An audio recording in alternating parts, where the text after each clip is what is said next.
अस्सलाम वालेकुम, my name is Khan Backs and you are watching Khan Backs a social agent YouTube channel. अगर आप लोगों ने हमारे चैनल को सब्सक्राइब नहीं किया है तो प्लीज़ हमारे चैनल को सब्सक्राइब करें और बेल आइकन ज़रूर दबाएं ऑल वीडियोज़ नोटिफिकेशन के लिए, ताकि आप लोगों को हमारे वीडियो सबसे पहले मिल सके। तो चलिए शुरू करते हैं। आज हम आप लोगों के लिए लाए हैं एसएसटी आईटी का पेपर है। इस पेपर का इंग्लिश पार्ट है जो आज ही 9 जनवरी 2021 को एनटीएस के थ्रू पर हो चुका है। तो चलिए इसके रिव्यू करते हैं। इसको हमने ऑलरेडी पीडीएफ में कन्वर्ट किया है। हमारे साथ जो पेपर था वो भी मौजूद है, लेकिन वो पेपर में एग्जैक्टली कुछ सीधा से दिखाई नहीं देता, तो इसलिए हमने ऑलरेडी इसको वर्ड में लिख के पीडीएफ को कन्वर्ट किया हुआ है, ताकि आप लोगों को आसानी से दिखाई दे सके। तो चलिए शुरू करते हैं। चूज द लेटर वर्ड और phrase that is mostly nearly opposite in meaning to the word in capital letter. जो कैपिटल में लेटर दिए गए हैं उनके अपोजिट मीनिंग, नियरली अपोजिट, जो इसके मुतजाद मीनिंग है, नीचे दिए गए अल्फाज में से जो मुतजाद आता है उसको सिलेक्ट करें। सो पहले में है डिलाइटेड। डिलाइटेड का मतलब है मसरूर, खुश। तो नीचे दिए गए अल्फाज में से कौन सा इसके मुतजाद होगा?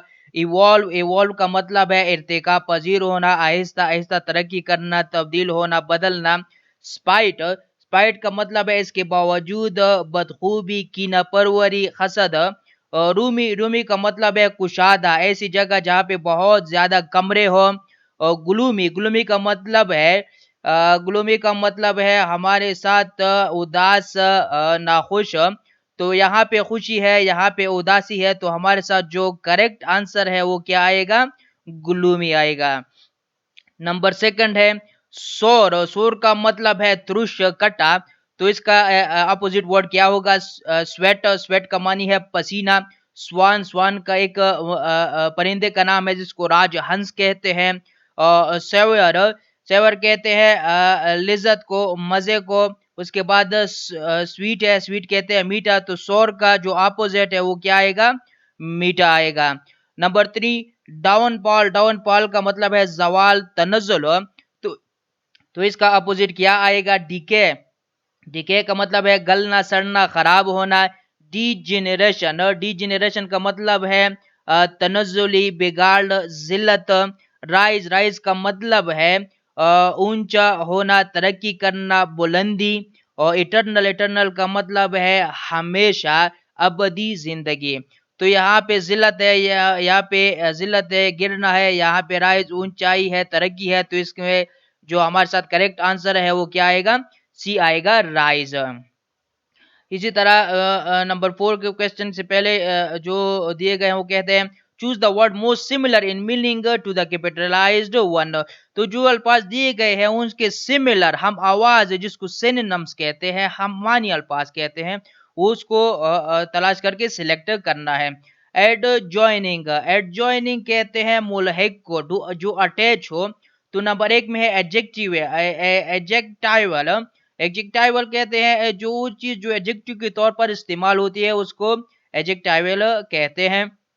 और एडजस्ट। एडजस्ट का मतलब है संवरना, मुरतब करना, किसी चीज को उसमें कुछ ना कुछ तब्दीली करके उसको ठीक करना। एडजेसेंट। एडजेसेंट का मतलब भी मुल्हिक है। एजेंसी मतलब इदारा, एक ऐसा इदारा जो कुछ ना कुछ सर्विस खिदमात फराहम करते हैं, तो ये भी मुल्हिक है, एडजेसेंट भी मुल्हिक है। तो ये हमारे साथ करेक्ट आंसर आएगा। उसके बाद है इनॉर्मस। इनॉर्मस कहते हैं बहुत ही ज्यादा बड़ा, बहुत ही ज्यादा कुशादा, कवि है कल। नॉर्मल जो आम, तो आम हो, जनरल हो, और जो ना ज्यादा मतलब यहाँ के साइज के हिसाब से ना बड़ा हो ना छोटा हो, उसको नॉर्मल कहा जाएगा। ह्यूज भी बड़े को कहते हैं, व्हीकल को कहते हैं। सपोर्टिव जो मदद करने वाला हो, सपोर्ट करने वाला हो, मुआविन हो। लिमिटेड जो महदूद हो। तो ये भी ह्यूज का मतलब भी क्या है? व्हीकल है, बड़ा है। तो इसलिए यहाँ पे हमारे साथ आंसर ह्यूज आएगा। क्वेश्चन नंबर 6, पैराग्राफ दिया गया है। पैराग्राफ कहता है on the way each tree and bush, each stone and spring reminded him of अर्शक चाइल्डहुड। रास्ते में हर एक दरख्त और जाली, हर पत्थर और चश्मा उसे अर्शक के बचपन की याद दिला दी, ने उसको याद दिला दी। Many were the times that he carried the child up the steep path on his back. बहुत दफा या कई बार उसने बच्चे को कड़ी राह पीठ पर ले लिया या ले गए. He would sit down to rest on this stone. वो इस पत्थर पर आराम करने बैठ जाता. नौर Nowsard would give Arshak a pear and would wipe his nose with the hem of his long jacket. वो अर्चक को नाशपाती देता और अपनी लंबी जैकेट के आस्तीन से उसकी नाक पहुंचता. तो ये हमारे साथ पैराग्राफ है. इसके मुतालिक हमारे साथ 6 से 10 सवालात है. तो ये 5 सवालात इसके मुताबिक है. तो पहले सवाल में कहते हैं नंबर 6 में the first sentence of the passage is in. पहला जुमला जो सेंटेंस का है पैराग्राफ का है वो किस टेंस में है. तो यहाँ पे क्या आया है रिमाइंडेड. सेकंड फॉर्म है तो ये ऑटोमेटिकली पास्ट टेंस में है. तो इससे हमको पता चलता है कि पास्ट टेंस में है. Stone is. स्टोन क्या है एडजेक्टिव नाउन प्रोनाउन. तो क्या है स्टोन नाम है. तो इसका क्या मतलब है कि नाउन है. नंबर 8 वाई पहुंचना. तो ऑटोमेटिकली पहुंचना क्या है हमारे साथ वर्ब है. carried is the blank form of carry. Carry का कौन सा फॉर्म है. तो हमारे साथ क्या है पास्ट है. Carry carried. तो हमारे साथ पास्ट फॉर्म है कैरी का. टू एंड ऑन क्या है प्रीपोजिशंस है. ये हमको पता है कि ये क्या है प्रीपोजिशंस है. तो ये हो गए 10th तक सवालात पैराग्राफ की बुनियाद पर. उसके बाद कहते हैं 4 letter pairs A to D 4 अल्फाज के जोड़े दिए गए हैं. Follow a related pair of words given in capitals. जो कैपिटल्स में पेयर ऑफ वर्ड दिए गए हैं उसके से रिलेट करना है. उसे रिलेट ताल्लुक रखते हैं. Select the letter pair that best expresses a relationship similar to that expressed in the original pair in capital. तो जो जुड़े दिए गए हैं इन जुड़ों में से वो जुड़ा सिलेक्ट करना है जो कैपिटल लेटर से लेटर अल्फाज से बहुत ही ज्यादा ताल्लुक रखते हैं. तो यहाँ पे क्या है डज और बज. डस का डू का फॉर्म है ईएस वाला. तो करने को कहते हैं करना. बस कहते हैं बिनाने को सरगोशी करने को कहते हैं. तो यहाँ पे क्या है डायरेक्टली सिर्फ आवाज के आपस में जोड़ है. बाकी कोई जोड़ नहीं आपस में. तो इसलिए हम आवाज के हिसाब से इसको करें. इसको क्या कहते हैं राइट. इसको कहते हैं बाइट. और इसको कहते हैं राइट रिटर्न. तो इसका फॉर्म है बाइट. बिटन इसका फॉर्म है वर्ब है इसका फॉर्म है. और ब्रिंग इसका ब्रॉड इसका फॉर्म है.